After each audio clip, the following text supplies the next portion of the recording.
మా తమ్ముడు ఒక క్వశ్చన్ అడిగాను నన్ను, అన్న లైఫ్ని ఎంజాయ్ చేయాలా కష్టపడాలా? నేను కష్టపడరా అని చెప్పా.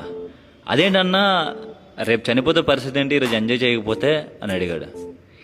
నా ఈ సమాధానం మా తమ్ముడు ఒక్కడికే కాదు, నన్ను అన్న అనుకున్న ప్రతి తమ్ముడికి చెప్తున్నా. ఈరోజు నువ్వు కష్టపడ్డావు అనుకో, రేపు నువ్వు బతుకుంటే ఎంజాయ్ చేస్తూ చనిపోతావు. అదే ఈరోజు నువ్వు ఎంజాయ్ చేసావు అనుకో, ఒకవేళ నువ్వు రేపు బతుకుంటే కష్టపడుతూ చనిపోవాలి. నీ నెక్స్ట్ జనరేషన్ నిన్ను ఎలా గుర్తుపెట్టుకోవాలనేది నీ చేతిలోనే ఉంటుంది.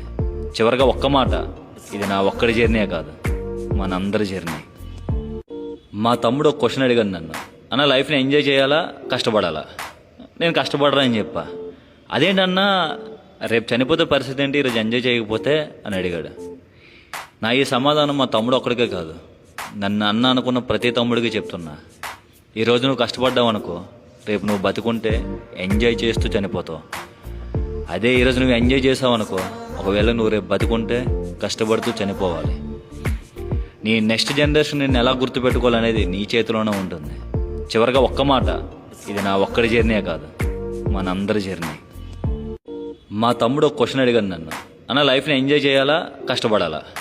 నేను కష్టపడరా అని చెప్పా.